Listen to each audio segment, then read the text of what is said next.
পৌঁছে গেলাম কপিলমুনির আশ্রম। আজকে এই ক্রুজেতেই আমাদের জার্নি হবে। এই হচ্ছে কপিলমুনি সরোবর। এনাকে তো চেনোই তোমরা, গৌতম দা, এক্সপ্লোরার পপ। ঘোড়ামারা দ্বীপ থেকে আমরা যাচ্ছি বাঁ দিকে, আমাদের বাঁ দিক দিয়ে বেরোতে হবে। এই হচ্ছে premium class. The Bong explorer, বিশাল একজন ক্রিয়েটার ইউটিউবের ভোলে বাবা বসে আছেন। Good morning from Sealdah. সবাইকে ট্রাভেল অন 0.3 একদম আনকরা একটা নতুন ব্লগে স্বাগত জানাই। আমি এখন দাঁড়িয়ে আছি শিয়ালদা স্টেশনের একদম বাইরেটাতে। থাম্বনেল দেখে তো তোমরা বুঝে গেছো আজকে আমি যাচ্ছি গঙ্গাসাগর। আজ কিন্তু আমি ডাবল এক্সাইটেড, কারণ প্রথমত হচ্ছে আমি ফার্স্ট টাইম যাচ্ছি গঙ্গাসাগর, দ্বিতীয়ত হচ্ছে বিলাসবহুল ক্রুজে করে যাব, আর সেই সব কিছুই তোমাদেরকে দেখাবো। আর ওই বিলাসবহুল ক্রুজে কলকাতা থেকেও যাওয়া যাবে গঙ্গাসাগর, আবার ডায়মন্ড হারবার থেকেও কিন্তু যাওয়া যাবে। আমি কিন্তু যাচ্ছি ডায়মন্ড হারবার থেকে, আর ডায়মন্ড হারবার যাওয়ার জন্য আমাকে 7:50 ট্রেনটা ধরতে হবে। অলরেডি 7:30 বেজে গেছে, আর সেই কারণে সময় নষ্ট না করে একেবারে চলে যাচ্ছি শিয়ালদার সাউথ সেকশনে। ওইখান থেকে আমাকে ট্রেনটা ধরতে হবে। সুতরাং চলো, যেতে যেতে প্রচুর কথা হবে, পুরো ক্রুজ তোমাদের দেখাবো, পুরো গঙ্গাসাগর কেমনভাবে যাচ্ছি না যাচ্ছি কী করছি সব কিছু ডিটেলে তোমাদেরকে দেখাবো। আর সেই সব কিছু দেখার জন্য অতি অবশ্যই থাকতে হবে ট্রাভেল অন 0.3 সাথে। তাহলে চলো, সময় নষ্ট না করে একেবারে চলে যাই এই শিয়ালদার সাউথ সেকশানে। অলরেডি দিয়ে দিয়েছে ডায়মন্ড হারবার সাউথ সেকশানে 18 নম্বর প্ল্যাটফর্ম থেকে। তোমরা যেখান থেকে আসো না কেন তোমাদেরকে যেতে হবে এই সাউথ সেকশানেতে। তাহলে চলো, ট্রেনে উঠেই কথা হচ্ছে। কিন্তু আজকে আমি একা নই, আমার সাথে আছে আরও দুজন ক্রিয়েটার রয়েছে, তাদের সাথেও পরিচয় করাবো। আর থাকো আমার সাথে। তো যেমন আমি বলছিলাম যে আজকে আমার সাথে আরও দুজন রয়েছে, তার মধ্যে এনাকে তো চেনোই তোমরা, গৌতম দা, এক্সপ্লোরার পপ। তার দাদার চ্যানেলটা নিয়ে তো পরে আমি একটুখানি বলছি। আর এইখানে এনার সাথে আমার আজকে প্রথম পরিচয় হলো। আপনার চ্যানেলটা বলে দিন। Travel with Kuntal. তা আমরা কিন্তু সব কিছু ঘুরবো একসাথে, তিনজনে সব কিছু দেখাবো আমরা তিনজনেই। আর তাছাড়া এই এনাদের চ্যানেলের কিন্তু লিঙ্ক দেওয়া থাকছে আমার ডিসক্রিপশন বক্সে। আর গৌতমদার চ্যানেলটা আমি ভালো করে জানি, সেই কারণে গৌতমদার চ্যানেলের সম্বন্ধে তোমাদের একটু আমি জানাবো। চলো, আমাদের ট্রেন দিয়ে দিয়েছে 18 নম্বরে। আগে আমরা ট্রেনেতে উঠি, তারপর অনেক কথা হচ্ছে, অনেক গল্প হচ্ছে। এই দিয়ে দিয়েছে ডায়মন্ড হারবার লোকালে করে। আমাদের তো ডায়মন্ড হারবার যেতে হচ্ছে, মোটামুটি টাইম লাগবে 1 ঘন্টা 40 মিনিট। আমাদের ওই ক্রুজেতে বোর্ডিং টাইম রয়েছে 10:30, ছাড়বে 11টার সময় ওই ডায়মন্ড হারবার থেকে। আশা করছি পৌঁছে যাবো। চেষ্টা করবেন এই ট্রেনটার মধ্যে ধরতে, কেননা এর পরের ট্রেনটা ধরলে কিন্তু পৌঁছতে প্রায় 11:15 বেজে যাবে ওই ডায়মন্ড হারবার যেটি আছে সেখানেতে।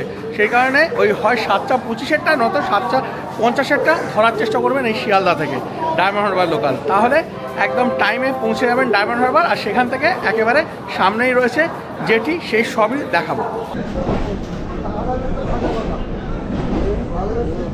7:50 এই ডায়মন্ড হারবার লোকাল শিয়ালদা থেকে যে টাইম ছিল 7:50, একদম নির্ধারিত সময় ছাড়লো, ছেড়ে আবার একটুখানি স্লো হয়ে গেছে। যাই হোক, এটা রাইট টাইম হচ্ছে ডায়মন্ড হারবারেতে সকাল 9:30, মানে টাইম লাগছে 1 ঘন্টা 40 মিনিট। এবারে কতক্ষণ লেট করে না করে সেটা জানি না, ফার্স্ট টাইম যাচ্ছি, দেখা যাক, যাই আগে। প্রায় 1.5 ঘন্টা একদম পথ চলে এবারে পৌঁছতে চলেছি ডায়মন্ড হারবারে। খুবই এক্সাইটেড, যেমন বলছিলাম ফার্স্ট টাইম গঙ্গাসাগর যাচ্ছি। ওয়েদার আজকে কিন্তু খুব একটা সাথ দিচ্ছে না, পুরো মেঘলা হয়ে রয়েছে, সেই কারণে মনটা একটু খারাপ লাগছে।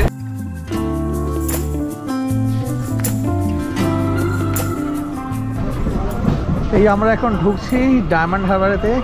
এখানে রাইট টাইম ছিল 9:30, আর একদম প্রায় রাইট টাইমে ঢুকছি। এখন বাজে 9:28।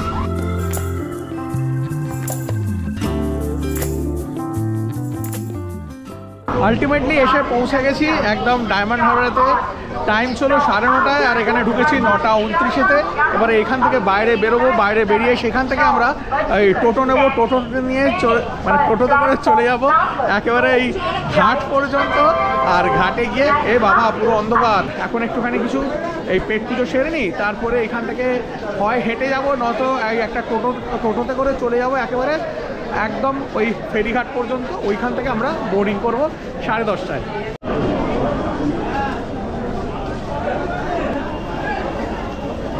স্টেশন থেকে বেরিয়ে হাঁটতে চলে এসেছি। অনেকটা সময় ধরে খোঁজার পরে একটা দোকান পেয়েছি যেখানে লুচি, ঘুগনি আর আলুর দম পেয়েছি। এরকম নিয়ে নিয়েছি আমরা। এখানে গৌতম দা খাচ্ছে, কুন্তলদাও খাচ্ছে ওখানে। আমরা এখানে খাওয়া দাওয়া করে তারপর ওই জেটির দিকে এগোবো আর কি। লুচি ঘুগনি আলুর দম তো খাওয়া হলো, খারাপ করেনি, মোটামুটি ঠিকঠাকই আছে। তা আমরা এবারে হেঁটে হেঁটেই যাচ্ছি একেবারে ওই জেটি ঘাট পর্যন্ত। আপনারা চাইলে এখান থেকে টোটোতে চলে যেতে পারেন, টোটোতে নেবে পার হেড 10 টাকা করে, কিন্তু আমাদের হাতে যেহেতু অনেকটাই সময় রয়েছে, মানে বাজে এখন এই 10টা, 10:30টায় রয়েছে বোর্ডিং, যে কারণে আমরা এখন হেঁটে যাচ্ছি। আমরা পৌঁছে গেছি একদম এই ফেরিঘাটেতে। এটা ক্যালকাটা পোর্ট ট্রাস্টের যে ফেরিঘাট রয়েছে সেটা। মোটামুটি 500 মিটারের মতো রাস্তা, আসতে সময় লাগবে 10 মিনিটের মতো। আমরা স্লোলি আসছি আর জিজ্ঞাসা করতে করতে আসছি বলে সেই কারণে সময়টা বেশি লেগে গেল, আমাদের 15 মিনিটের মতো লাগলো। কিন্তু আপনারা যদি হেঁটে আসেন 10 মিনিট লাগবে, আর টোটোতেও চলে আসতে পারেন। এখনও পর্যন্ত কিন্তু আমাদের ক্রুজ এসে পৌঁছয়নি। এটা কিন্তু ছাড়ছে কলকাতা থেকে, কলকাতায় ছাড়ছে সকাল 7:30টার সময়, ডায়মন্ড হারবার এসে পৌঁছচ্ছে 10:30টা, আর ডায়মন্ড হারবার থেকে ছাড়ছে 11টার সময়, আর গিয়ে পৌঁছচ্ছে 12:30। এটা হচ্ছে শিডিউল, কিন্তু শীতের সময় কুয়াশা বেশি থাকলে সেটা চেঞ্জ হতে পারে। এই হচ্ছে ঘাট। যদিও আমাদের বোর্ডিং টাইম ছিল 10:30টা, কিন্তু এখন বাজে 10:42। এইবারে আসছে খুব কুয়াশা, যে কারণে আসতে দেরি হচ্ছে। কলকাতা থেকে আসছে, এবারে অনেকটা দূরে দেখা দিয়েছে আর কি ক্রুজ।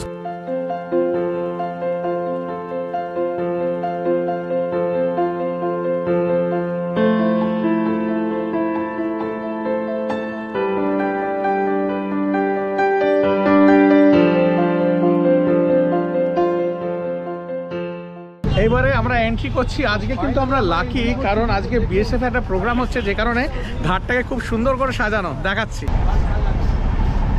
একদম আমাদের জন্য যেন রেড কার্পেট পাতা রয়েছে সুন্দর, এখানে ফ্লাওয়ার দিয়ে ডেকোরেশন করা। আপনারা যেদিনকে আসবেন সেদিনকে হয়তো এইসব থাকবে না, কিন্তু আজকে রয়েছে। এই সামনে গৌতম দা যাচ্ছে, আরও অনেক প্যাসেঞ্জার আছেন। অনেকে কলকাতা থেকে বোট করেছেন, কিন্তু ওখান থেকে এলে ভাড়াটাও অনেকটা বেশি আর সময়টাও অনেকটা লাগছে। প্রায় 5 ঘন্টা নিচ্ছে কলকাতা থেকে একদম ওই গঙ্গাসাগর পর্যন্ত, কিন্তু আমাদের একদম এই ডায়মন্ড হারবার থেকে আর ওইদিকে গঙ্গাসাগর পর্যন্ত নিচ্ছে 1.5 ঘন্টা। এসে গেছি একদম ক্রুজের সামনে, তাই এবারে ক্রুজে উঠবো।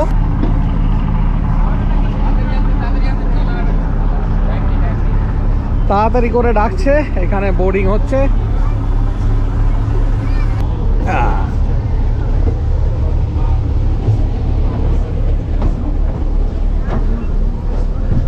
আমরা এই ঢুকলাম, এখানে এরকম সিটিং অ্যারেঞ্জমেন্ট রয়েছে, 4x3 কনফিগারেশনে রয়েছে। এইদিকে লাইফ জ্যাকেট দেওয়া রয়েছে আর সিট নাম্বার এখানে সব দেওয়া রয়েছে। এইবারে পেছনের দিকে ওয়াশরুম রয়েছে, সেই দেখাবো। গেট দিয়ে ঢুকে এই ব্যাক সাইড হচ্ছে ইকোনমি, আর এইদিকে রয়েছে প্রিমিয়াম। এই হচ্ছে প্রিমিয়াম ক্লাস।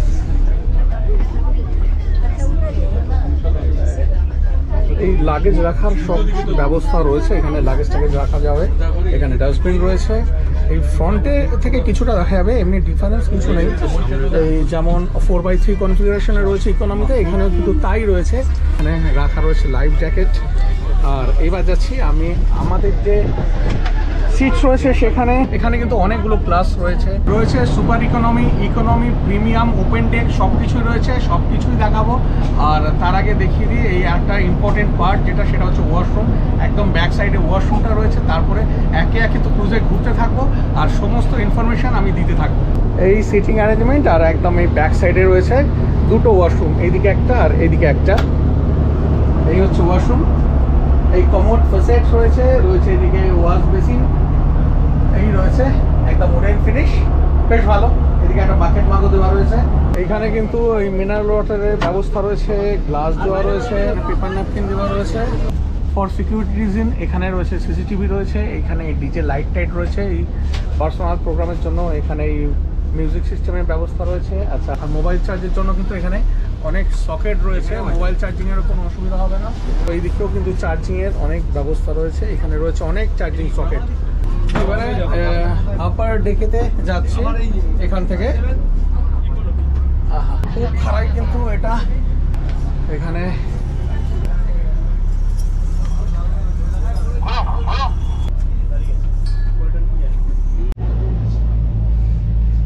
এখানে পাইলট দাদা আছেন। দাদা, আপনার নামটা একটু কাইন্ডলি বলুন না। আমার নাম সাইজুল মল্লিক। কত বছর ধরে আছেন? আমি এটা 2 বছর প্রফেশনে। আচ্ছা আচ্ছা। পুরো তো একদম মেঘলা আকাশ, পৌঁছতে কত সময় লাগবে এখান থেকে? এখনো প্রায় 2 ঘন্টা লাগবে। জানালার থেকে 2 ঘন্টা লাগবে, মানে একটা বাজবে। হ্যাঁ।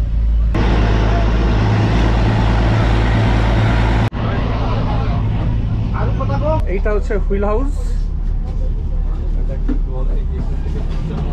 আর এই হচ্ছে আপার ডেক।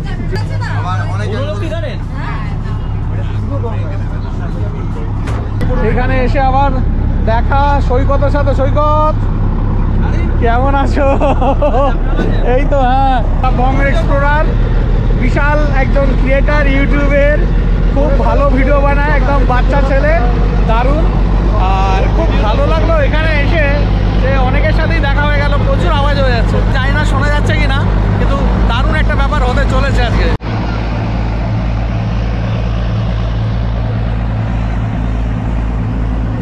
সিঁড়িটা কিন্তু বেশ খাড়াই, মানে সাবধানে নামতে হবে আর কি। একজন নামলে আর একজন উঠতে পারবে না, খুবই সরু সিঁড়িটা। এখন চলে এসেছি আর আমরা আমাদের সিটে বসে পড়েছি, আমি আর গৌতম দার আর আমার হচ্ছে 66 আর 67। আচ্ছা, আমরা কিন্তু আমাদের টিকিটেতে ফুড ইনক্লুড করিনি, যেটা 627 টাকা লেগেছে আমাদেরকে অনলাইনে। এটার বেস ফেয়ার হচ্ছে 598 টাকা, আর ট্যাক্স নিয়ে পড়ছে 627 টাকা। সেটাতে কিন্তু ফুড নেই, আর ফুড যদি ইনক্লুড করতে হয় সেক্ষেত্রে কিন্তু আরও 150 টাকা এক্সট্রা আপনাদের পে করতে হবে। এটা গেল একটা কথা। আর একটা যেটা কথা হচ্ছে, এই ক্রুজে কিন্তু বিভিন্ন ক্যাটাগরি রয়েছে, সেই ক্যাটাগরিগুলো আমি স্ক্রিনে দিয়ে দিচ্ছি, আর কেমন কি ফেয়ার রয়েছে সেই ফেয়ারগুলোও কিন্তু আমি স্ক্রিনেতেই দিয়ে দিচ্ছি। আর আপনারা চাইলে অনলাইনেও বুক করতে পারেন, আবার অফলাইনে যে কাউন্টার রয়েছে সেখান থেকেও বুক করতে পারেন। আমি এদের যে ওয়েবসাইট রয়েছে আর এদের যে কন্ট্যাক্ট নাম্বার রয়েছে সব দিয়ে দিচ্ছি আমি ডেসক্রিপশন বক্সে। যারা খাবার নিতে চান, এটা অপশনাল, আপনারা নিতেও পারেন, নাও নিতে পারেন। যদি নেন, কেমন কি দেওয়া হচ্ছে খাবার দাবার সেটা আমি একটু আপনাদেরকে দেখিয়ে দিচ্ছি। তো এখানে ভাই আছে, ভাই দেখিয়ে দিচ্ছে এখানে কি থাকছে। এখানে রাধা পল্লবী আছে, আচ্ছা, 3 পিস, তার সাথে তরকারি তো পেয়ে যাচ্ছেন কমপ্লিটলি। আর গোলাপ জামুন আছে, কাজু বাটার সন্দেশ, আর ভেজিটেবল একটা আছে, আর জুস। আচ্ছা, এটা দেখিয়ে দিই। এখানে এই রয়েছে খাবার, ওইদিকে ভেজিটেবল চপ, এখানে রাধা পল্লবী তরকারিতে যেমন দেখালো, এইখানে রয়েছে জুস, এখানে রয়েছে মিষ্টি। এই খাবারগুলো কিন্তু আপনারা পেয়ে যাবেন, যেটার জন্য আপনাদেরকে 150 টাকা এক্সট্রা পে করতে হবে। এখানে সৈকত ভিডিও করছে।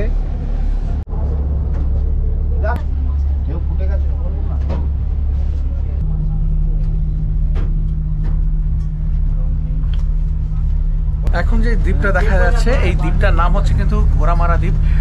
গ্লোবাল ওয়ার্মিংয়ের জন্য কিন্তু এখন এই দ্বীপটার অনেকটাই জলের তলায় চলে গেছে। হয়তো আমরা এখন যে জায়গাটা আছি, কোনো এক সময় এখানে দ্বীপ ছিল, কিন্তু অনেকটাই এই অবলুপ্তির পথে চলে গেছে।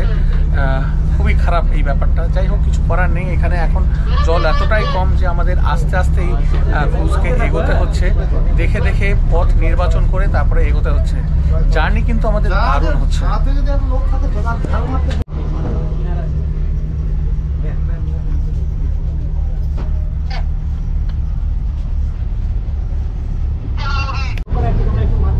এই ঘোড়ামারা দ্বীপ থেকে আমরা যাচ্ছি বাঁ দিকে, আমাদের বাঁ দিক দিয়ে বেরোতে হবে।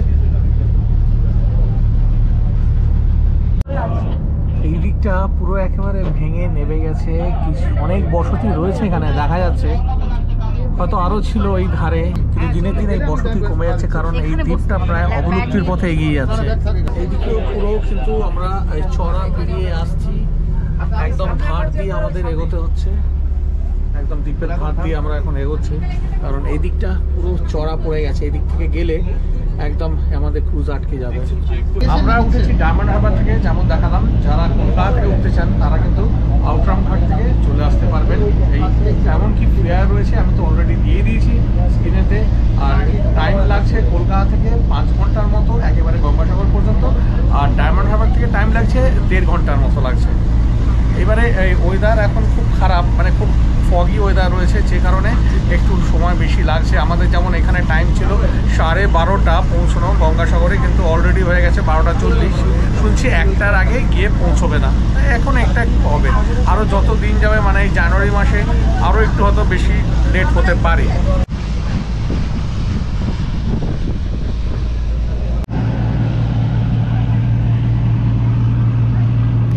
ওই যে দূরে দেখা যাচ্ছে কাকদ্বীপ, ওই কাকদ্বীপ থেকেও কিন্তু গঙ্গাসাগরে আসা যায়। আর আমরা একদম প্রায় চলে এসেছি, আর এইদিকে কিছুটা গিয়েই আমরা পৌঁছে যাব একদম এই কচুবেড়িয়া ঘাটেতে। এই যে দূরে দেখা যাচ্ছে এটা কাকদ্বীপ, এই কাকদ্বীপ থেকেও কিন্তু এই চলে আসা যায় এই গঙ্গাসাগরেতে। এই ফেরি পারাপার করে। প্রায় পৌঁছে গেছি আমরা একেবারে ঘাটের কাছাকাছি। এবারে এই কুচবেড়িয়া ঘাটে নামবো, নেমে তারপরে হয় বাস বা ট্রেকারে করে চলে যাব কপিলমুনির আশ্রম পর্যন্ত, যাকে কেন্দ্র করে এত কিছু মানে এই গঙ্গাসাগর মেলা সব কিছুই। যদিও সেটা এখনও দেরি রয়েছে, জানুয়ারি 14-15 তারিখে। তাও এই এখন আমরা যাব এখান থেকে, যেটা বলা সেটা হচ্ছে এখান থেকে প্রায় 8 ঘন্টা 40 মিনিট সময় লাগবে ওই কপিলমুনির আশ্রম পর্যন্ত যেতে। আমরা এখন বেরিয়ে তারপর দেখব যে কি পাই, সেই তোমাদেরকেও দেখাবো। খুব সুন্দর জার্নি হলো, একদম কমফোর্টেবল জার্নি। আর তারপরে এইবারে সময় মোটামুটি একটু বেশি লাগলো, যেহেতু ফগি ওয়েদার ছিল। আমরা এবারে নামার সময় হয়ে গেছে। এবার চলো আমরা যাই কপিলমুনির আশ্রম দেখবো। সব ব্লগারগুলো রয়েছে এখানে। এখানে আছে ট্রাভেল উইথ কুন্তল, ট্রাভেলার অনি 0.3, আর আমার ফটো আছে এক্সপ্লোরার পপ আর গৌতম দা। আচ্ছা, আমি যেমন বলছিলাম ট্রেনেতে গৌতম দার চ্যানেলের ব্যাপারে কিছু বলবো। সেটা হচ্ছে গৌতম দার চ্যানেল কিন্তু একদম ইউনিক। ট্রেনের ভিডিও তো আপনারা অনেকেই দেখেন যারা স্লিপারে বা এসিতে জার্নি করে, কিন্তু গৌতম দা একদম কিন্তু লোকাল ট্রেনে পৌঁছে যায় একেবারে এনজেপি পর্যন্ত। সেই ক্ষমতা গৌতম দার রয়েছে। আর কীভাবে যেতে পারবেন সেটাও কিন্তু গৌতম দা আপনাদেরকে দেখিয়ে দিতে পারবে। তার জন্য অতি অবশ্যই এক্সপ্লোরার পপ চ্যানেলটাকে সাবস্ক্রাইব করে দিন, লিঙ্ক দেওয়া থাকছে আমার ভিডিও ডেসক্রিপশন বক্সে। মোটামুটি 12:50 আমরা পৌঁছে গেছি। এখন ডিবোর্ড হচ্ছে, সেই আমরা বেরোচ্ছি এখন এই ধার থেকে। সবাই ওই দিক থেকে বেরোচ্ছে, ওই দিকটা বড় ভিড়।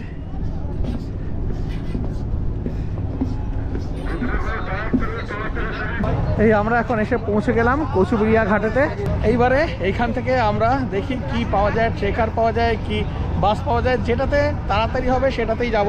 ট্রেকারেতে বলছে ট্রেকার ভর্তি হলে তারপর ছাড়বে, সুতরাং জানি না কি করবো, আগে বাইরে বেরোই। এই হচ্ছে কচুবেড়িয়া ঘাট। কত করে আপনার কজন আছে? আমরা 3 জন। এবারে আমাকে 800 টাকা দিয়ে দাও, তোমার 14 জন বসিয়ে।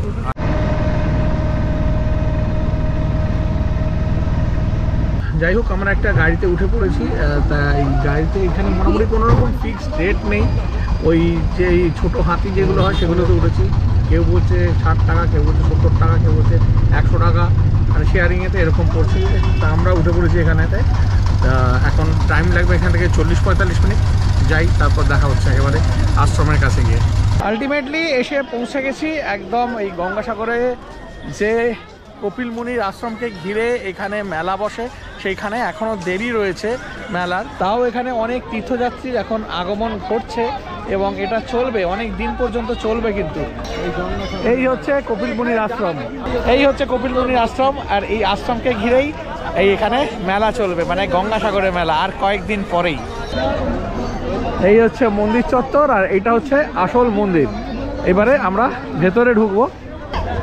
এখানে অনেক কিছু এই ডাব, তারপরে এই আখের রস মস সব পাওয়া যাচ্ছে। এই মানুষের সমাগম এখানে।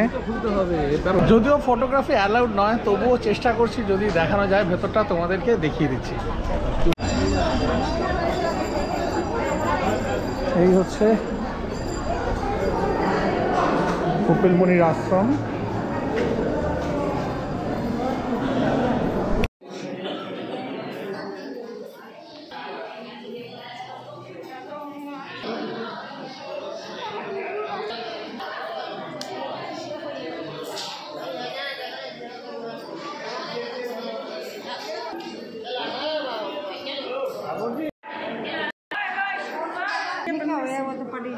এখানে মানতের অনেক ওড়না বাঁধা রয়েছে, আর এখানে ভোলে বাবা বসে আছেন।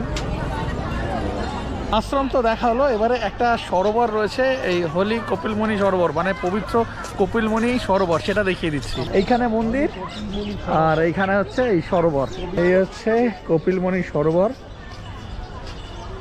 ওখানে মা গঙ্গার একটা মূর্তি রয়েছে।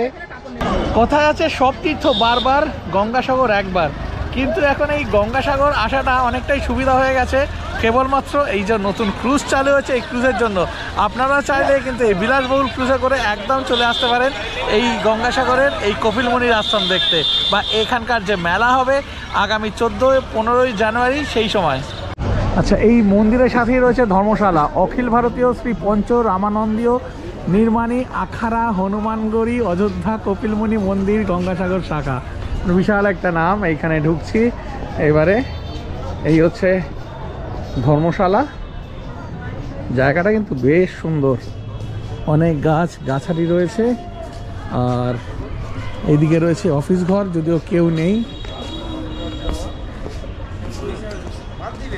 এখানে এই নারকেল গাছ রয়েছে, বেশ সুন্দর, খুব ভালো লাগছে। একটা দিন থাকতে পারলে কিন্তু বেশ লাগতো, কিন্তু হাতে একদম সময় নেই, চলে যেতে হবে। তা যে কারণে কোনো উপায় নেই, জাস্ট দেখিয়ে দিচ্ছি। আর এরপরে ভারত সেবাশ্রম কেমন কি আছে না আছে আমরা সেখানে যাব। ভারত সেবাশ্রম দেখে নিয়ে তারপর একদম চলে যাব যেখানে আমরা ক্রুজ থেকে নেমেছিলাম, মানে ওই কচুবেড়িয়া ঘাট ওইখানে। এখানে কিন্তু প্রচুর দোকান রয়েছে, এই মানে ছোট ছোট ওই ভ্যানেতে রয়েছে। এখানে আখের রস, অনেক ফুচকার দোকান রয়েছে, ডাব রয়েছে। খাবারের কিন্তু কোনো রকম অভাব নেই, প্রচুর খাবারের জিনিস রয়েছে। ট্রম দেখা হয়ে গেল, এবার যাচ্ছি ওই সাগরের দিকটায়। তার আগে এখানে চোখে পড়লো দেবাদিদেব মহাদেবের একটা স্ট্যাচু মতো, ওই সেটার একটুখানি ছবি তুলে নিই আর কি তোমাদেরকে দেখানোর জন্য। এখানে কপিল মুনির স্ট্যাচু রয়েছে এখানে, আর এইখানে দেবাদিদেব মহাদেবের একটা স্ট্যাচু রয়েছে। পুজো দেওয়ার জন্য কিন্তু আপনারা বিভিন্ন দামের ডালি কিনতে পারেন। আমরা তো পুজো দিচ্ছি না, যে কারণে ডালি কেনাকেনির ব্যাপার নেই, কিন্তু আপনারা যখন আসবেন পুজো দিতে চাইলে কিন্তু ওই ডালি কিনে নিতে পারেন। এইখানে পুণ্য স্নান হয়, কিন্তু পুরো কাজ চলছে বলে এখন ওই যাওয়া যাচ্ছে না। অনেক অনেক দূরে, মানে এখান থেকে যেতে অন্তত 15-20 মিনিট হেঁটে যেতে হবে, এতটা দূরে আর যাচ্ছি না। এই এখন এই রকম অবস্থা, এরকম পুরো কাজ চলছে এই দিকটা, একদম মাটি তুলেছে দেখা যাচ্ছে। তো আপনারা এলে আপনারা চলে যেতেই পারেন ওই সাগরের ধারে, কিন্তু আমাদের হাতে একদম সময় নেই, আমাদের ফিরতে হবে 4:30টার সময় ক্রুজ রয়েছে। এখনই বাজে 2:45, আবার আমাদের এইখান থেকে গাড়ি ধরতে হবে, গাড়ি ধরে যেতে 1 ঘন্টা, মানে জানি না কীভাবে ক্রুজ ধরবো। এখন হাতে একটু সময় বার করে একটুখানি খেতে হবে, প্রচণ্ড খিদে পেয়েছে। এখানে একটা হোটেল রয়েছে শুভজিৎ হিন্দু হোটেল, এখানে ঢুকে পড়ছি। এইখানে এবারে খাওয়া দাওয়া সারবো। না আমি সবজি খাবো, এই সবজি থাক। এইখানে চলে এসেছে ভাত, ডাল, সবজি, আলু ভাজা, এইসব চলে এসেছে, লেবু, পেঁয়াজ,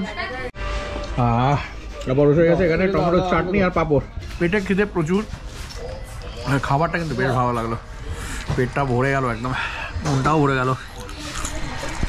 এইবারে বলি, যদি আপনারা এসে এই ভারত সেবাশ্রমে থাকতে চান তাহলে ভারত সেবাশ্রমে থাকতে পারেন। আর যাচ্ছি ভারত সেবাশ্রমের ভেতরটা দেখাচ্ছি। এই হচ্ছে ভারত সেবাশ্রমের গেট। ওই দিকের গেট বন্ধ রয়েছে, এই দিকের গেট খোলা রয়েছে, তা এই দিকের গেট দিয়ে ঢুকছি। এখানে থাকার কেমন কি ব্যবস্থা রয়েছে না রয়েছে সব কিছু জানাচ্ছি। এই ঢুকছি ভারত সেবাশ্রমের ভেতরেতে। এই যেমন দেখতে পাচ্ছেন, এইটা হচ্ছে মন্দির, আর এইগুলো হচ্ছে থাকার জায়গা। তো এখানে মহারাজের সাথে কথা বলে যেটা বুঝলাম সেটা হচ্ছে এখানে কিন্তু স্পট বুকিং। এখন এই ডিসেম্বর মাসটাও একদিনে বেশি ঘর দেওয়া হচ্ছে না, কিন্তু অন্য সময় ম্যাক্সিমাম 3 দিন পর্যন্ত ঘর দেওয়া যায়। আর ঘরের ভাড়া হচ্ছে 600 টাকা করে, মানে যে রুমই নেবেন সেটা হচ্ছে 600 টাকা করে। ঘোরাঘুরি করে মানে সারাটা দিন বলবো না, কিছুটা সময় আর কি 1-1.5 ঘন্টা ঘুরলাম আমরা একেবারে এই গঙ্গাসাগরে কপিলমুনি আশ্রমের কাছে। তারপর খাওয়া দাওয়া করে চলে এসেছি আবার ঘাটেতে। এখান থেকে আবার ক্রুজে করে আমরা ব্যাক করবো। রাত্রেবেলা ক্রুজটা কেমন লাগছে সেটাও আপনাদেরকে দেখাবো। এখান থেকে ছাড়ছে বিকেল 4:30, আর গিয়ে পৌঁছচ্ছে মোটামুটি ওই 9:30-10টা বাজছে একেবারে কলকাতা পৌঁছতে। ডায়মন্ড হারবারের টাইম হচ্ছে সন্ধে 6টা। এইটা বেরিয়ে যাচ্ছে আর আমাদের ক্রুজ ঢুকছে। এদিকে ঘড়িতে এখন বাজে 4:20, আর এইখানে এসে গেছে আমাদের সেই বিলাসবহুল ক্রুজ।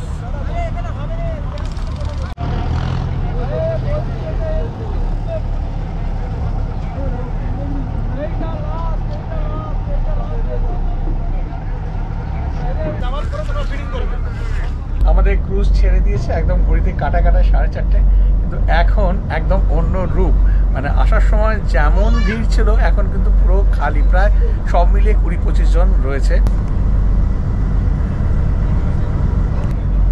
এইটা এই প্রিমিয়াম ক্লাসটা, এখানে হচ্ছে ইকোনমি।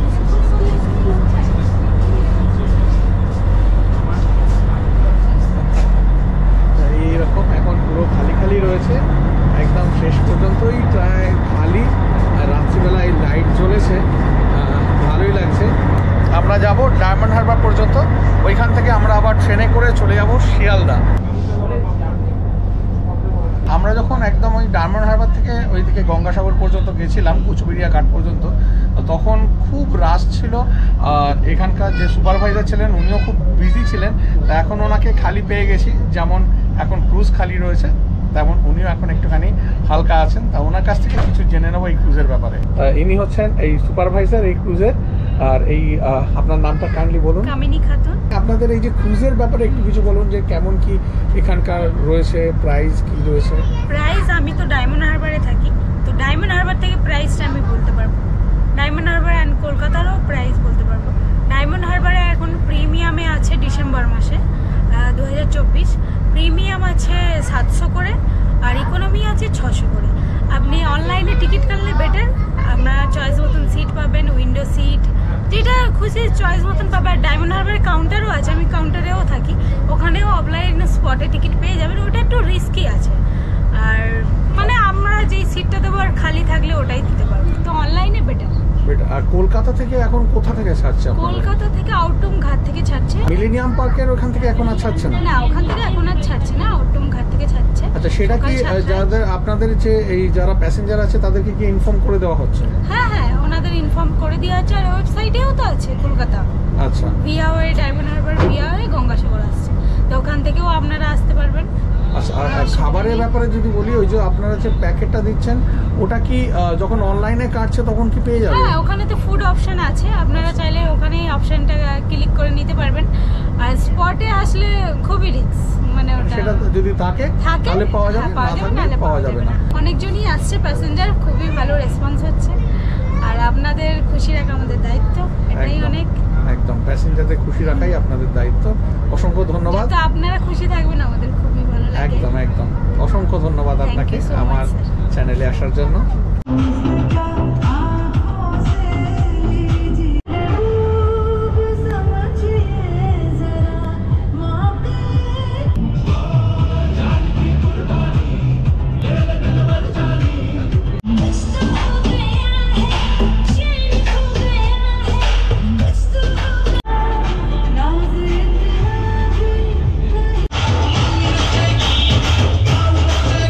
জার্নি তো আমাদের চলছে, সকালবেলা একেবারে এই ট্রেনের জার্নি শুরু হয়েছে শিয়ালদা থেকে, তারপর চলে এসেছি ডায়মন্ড হারবার, সেখান থেকে ক্রুজে করে গঙ্গাসাগর ঘুরেছি, ঘুরে আবার ক্রুজে করে ফিরে যাচ্ছি। কিন্তু ভিডিওটা এখানেই শেষ করবো না, এইখানে এই ক্রুজ থেকে আমরা ডায়মন্ড হারবারে নামবো, আর নেবে ভেতরটা কেমন এই ক্রুজের ভেতরটা সেটা তো দেখিয়েছি। খুব এখানে নাচ গানা হচ্ছে, ছোট বাচ্চারা নাচছে, আর সেরকম কেউ নাচছে না। ডায়মন্ড হারবারে নেবে ক্রুজের বাইরে থেকে কেমন লাগছে ক্রুজটাকে দেখতে সেটাও তোমাদেরকে দেখাবো। চলো, ওই একদম ওইখানে গিয়ে ভিডিওটা শেষ করব, এই ভেতরে কিন্তু শেষ করব না, ক্রুজের বাইরে গিয়েই শেষ হবে। আলটিমেটলি এসে পৌঁছে গেলাম আবার সেই ডায়মন্ড হারবারেই, যেখান থেকে আমাদের ক্রুজের জার্নি শুরু হয়েছিল। আর সেরকমভাবে বোঝা যাচ্ছে না।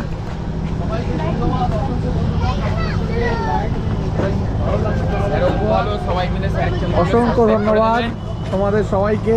তো এই গেল আমাদের ক্রুজের জার্নি। আশা করি গঙ্গাসাগরের ভিডিও তোমাদের সকলের খুব ভালো লেগেছে। আর যদি ভালো লেগে থাকে তাহলে কি করতে হবে, একটা লাইক দিয়ে দিতে হবে, আর কমেন্ট করে জানাতে হবে কেমন লাগলো। সারা দিন ধরে অনেক পরিশ্রম হলো, এখনো অনেক আমাদের জার্নি বাকি রয়েছে। ভিডিওটা এখানে শেষ হয়ে যাচ্ছে, কিন্তু আমাদের জার্নি এখানে শেষ হচ্ছে না। আমাকে তো যেতে হবে এখান থেকে আবার শিয়ালদা থেকে বালি, এখন অনেকটা জার্নি রয়েছে। তো যাই হোক, আজকের মতো এখানেই বিদায় নিচ্ছি। আবার তোমাদের সাথে দেখা হচ্ছে পরের দিন নতুন কোনো ভিডিও নিয়ে। নর্থ বেঙ্গল সিরিজ তো চলছে, তার মাঝে এটা একটা স্পেশাল এপিসোড তোমাদের জন্য নিয়ে এলাম। আশা করি তোমাদের উপকারে লাগবে। এখানেই শেষ করলাম আজকে ভিডিওটা। সবাই খুব ভালো থেকো, সুস্থ থেকো, আর আনন্দ থেকো। টাটা।